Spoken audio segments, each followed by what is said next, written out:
Welcome to SVG-TV News for Wednesday, September 26, 2018. I am Jennifer Richardson with the details. St. Vincent and the Grenadines is currently under tropical storm watch. At 5 p.m., the center of Tropical Storm Kirk was located near latitude 12.7 north, 54.3 west, or about 365 miles east of St. Vincent and the Grenadines. The SVG Meteorological Office says minimum central pressure from Air Force Hurricane Hunter was 1,002 millibars, with maximum sustained winds near 60 miles per hour, with tropical storm force winds extended outwards to about 117 miles to the northeast and 90 miles to the southeast of the center. Kirk is moving towards the west-northwest near 18 miles per hour, and this motion is expected to continue over the next few days. The Met Office says the center of Tropical Storm Kirk is expected to pass between 80 to 100 miles north of St. Vincent and the Grenadines between Thursday morning and Thursday afternoon. It says, regardless of further development, occasional surface winds between 25 to 35 miles per hour with higher gusts could spread across the islands starting tonight and persisting late Thursday into early Friday.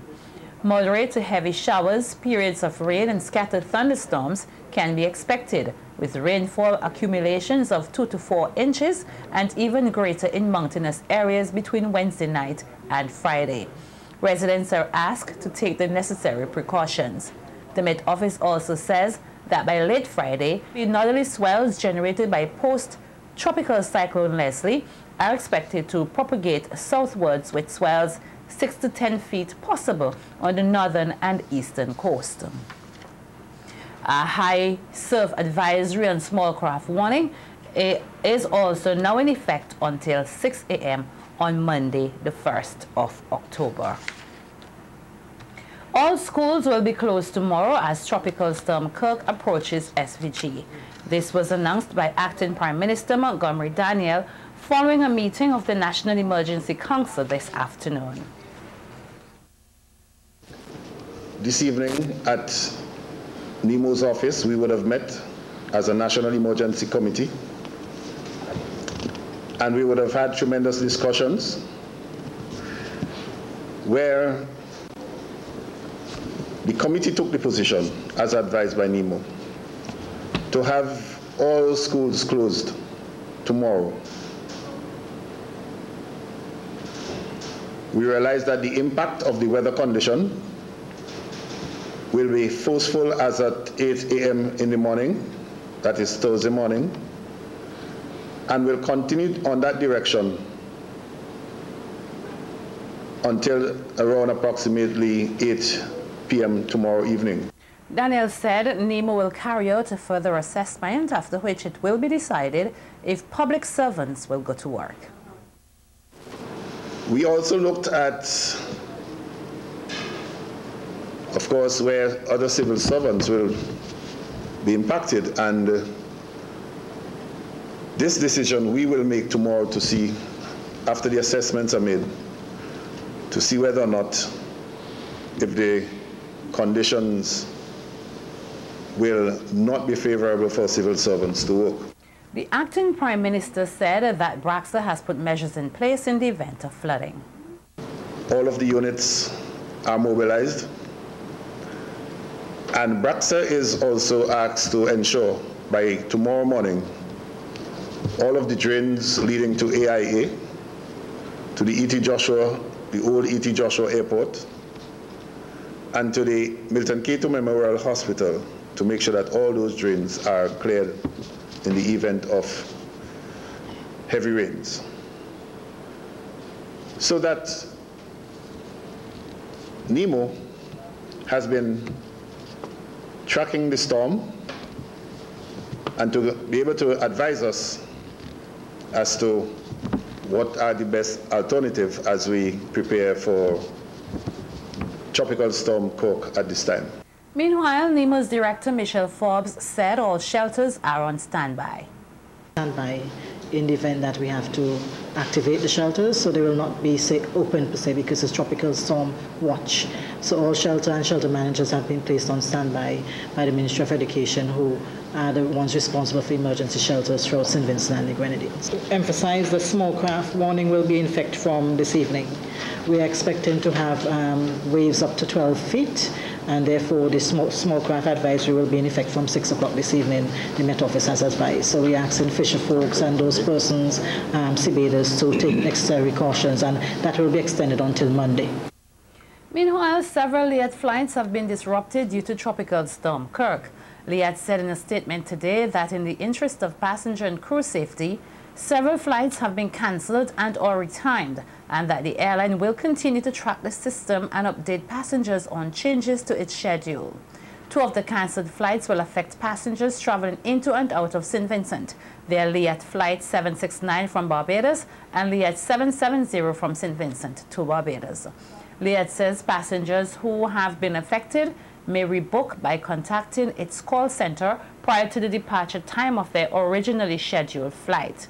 The airline says passengers will be allowed to rebook within the next week, 26 September to 3rd October. Affected passengers will have all change fees and fare differences waived. While St. Vincent and the Grenadines is in the peak of the hurricane season, there is also the reported increase in the number of earthquakes in the region. Bearing this in mind, the director of the UWI's Seismic Research Center, Dr. Richard Robertson, is calling on government to put in place regulations that prepare citizens for any type of disaster. Dr. Robertson was speaking in an interview with SVG-TV News yesterday. Long-term investment requires participation of government, of regulatory authorities, and that is where I think to a large extent we're not doing enough. Buildings, roadways, bridges, we build them stronger and more resistant to seismic or ground shaking. If we do that, it means that when big earthquakes happen, the chances of them causing things to be destroyed is less. Dr. Robertson added that Vincentians should put in place solid foundations and construct their homes with stronger materials, as this reduces the extent of structural damage during earthquakes. Investment in long-term resilience to earthquake requires long-term investment. It requires things that has impact on land use planning, building construction, and those kinds of things. So it really requires investment in us building stronger and safer structures. Dr. Robertson said that tsunamis are also a concern, but which persons must take note. The first sign is the shaking. The second sign is the water withdrawing. That doesn't necessarily happen. The third sign is the water coming towards you. You should move to higher ground, any of those. And that's a warning. That's what you should learn. And you should know this even if you, whether or not you live in an area that is not exposed to tsunamis in the region. Certainly if you live along the coast, or if you go to the coast anywhere in the Caribbean, you should know that, because that could happen. Or if you're going anywhere holiday and that happens, that's how you get to know and to detect that an event has happened, is heading towards you, and that's how you protect yourself. And that's what we propagate, these natural warning signs. We suggest that people should know that in the region, because some of the sources of these events that I'm saying are quite rare. Tsunamis happen quite rarely, they don't happen very often, and even when they happen, they often don't generate big waves in the region, because they can happen because a lot of us like the coast and like to use the coast. If you are aware of these signs, you should move to higher ground, and there should be no reason why you can't get to higher ground. Dr. Robertson reminded persons not to disregard the inactive Soufriere volcano, as plates below could shift. On a daily basis worldwide, an average of 50 earthquakes are recorded. Last month, a 7.3 magnitude earthquake was recorded in the region, which caused some damage in Trinidad. SVG will be getting its last shipment of fuel next month from the Trinidad refinery Petrotrain, even though the state-owned company said it will close the refinery in October. In an interview with SVG-TV News today, Rubis country manager Elroy Edwards said they have secured a month's supply of fuel from the company for October. Is that we do not know exactly what will happen in the upcoming months, but we have been guaranteed our cargo for the month of October. From what I've heard, that the plant is going to close. They are currently importing fuel at the moment, but it is business as usual, and we will just have to wait and see exactly what will happen in the upcoming months. But the good news, as I mentioned, is that we have already secured the CET waivers from government, and there is storage terminals located in the Caribbean that will have sufficient storage capacity to fulfill the demands of all grade of product. Edwards said that there will be no price increase as the prices from Petrotrin remain the same. However, he anticipates that once they start to import from outside the CARICOM region, the freight cost may increase. But Rubis is hoping that there will be no increase in the cost of fuel. Yeah, the increase in freight will come about of the fact that the product is actually coming from outside of the region, because as I mentioned, product is actually coming from St. Croix, it is coming from Puerto Rico, it may be coming from Bahamas, and also it will be coming from outside of the U.S. So the fact that it has to come from outside of the region, unlike Petrotrin, it will attract a higher cost. The government announced last month that it was granting a waiver to the two local importers, Sol and Rubis, which will now have to obtain fuel elsewhere. Rubis is looking at St. Croix, Puerto Rico, and the Bahamas as possible sources. Members of the public today took the opportunity to learn more about the importance of an urban forest and work done by the Forestry Services Department to preserve the forested areas. This as the department held an exhibition under the theme, Enhancing Our Forest Through Urban Communities. SVG-TV's Bavin Oliver has more. Their activities held to observe Forestry Focus 2018. The Forestry Services Department held an exhibition today, culminating a month of activities focusing on planting trees to create green spaces in capital city Kingston. The exhibition gave the public the opportunity to examine a wide variety of forests, fruit and ornamental trees, as well as unique animal life. Forestry Services Officer Joel Poyer said Kingston is the only capital in the OECS without green spaces, and he highlighted the importance of trees in the urban setting. In Kingston, there is none. Even leaving the capital and going out, the trees along the roadside, they are now properly taken care of.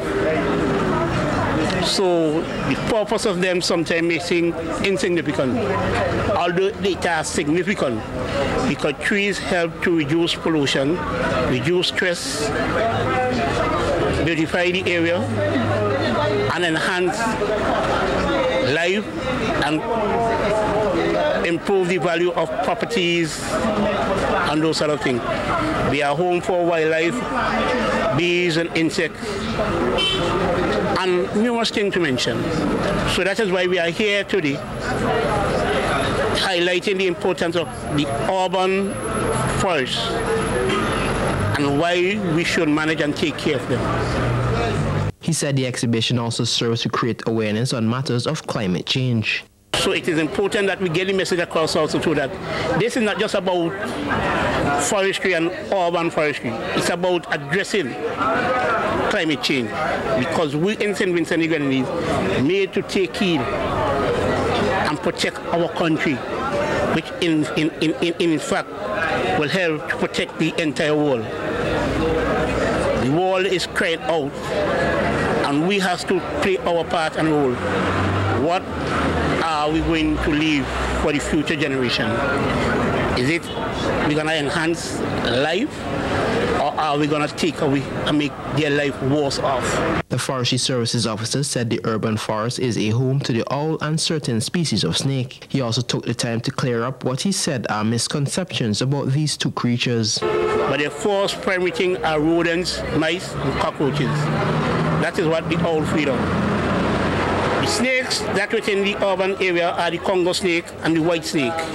The white snake is more the garden snake, so they would be between these bushes, but they also too only eat rodents and mice.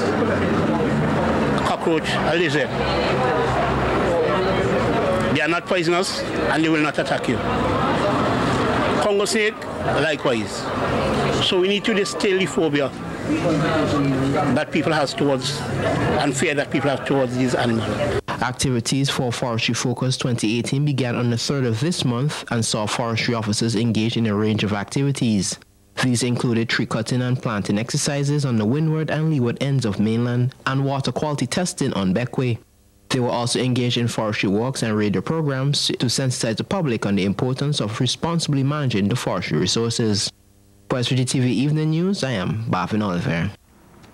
Meanwhile, Bradford Latham, the forestry officer responsible for law compliance, is encouraging hunters to use non-injurious methods to catch wildlife. Latham said the air rifle, the jeg, blowpipe, and slingshot are some of the tools preferred by hunters. He said in some cases, animals escape with injuries and die, while others are killed but are unable to be harvested since they are not of the correct size. Latham said this is unsustainable. They may not hit the animal properly and it escapes and dies somewhere else. So they are unable to collect it, and this is not a sustainable practice. So we're encouraging good sustainable practices such as non-injurious devices. Now the noose, the rod and noose, we have the rod and noose. That is one that the animals will not run. If you have a long enough rod with a noose at the end, you're able to capture especially the iguana with that. And if it's not up to the size, because the size that we're looking at is 14 inches for the iguanas. So if you catch one and it's like, oh, you meet the size, you can release it and it's unable to injure. Compared to the others, you shoot it, when you get close to it, you notice that, wait boy, this is a little too small.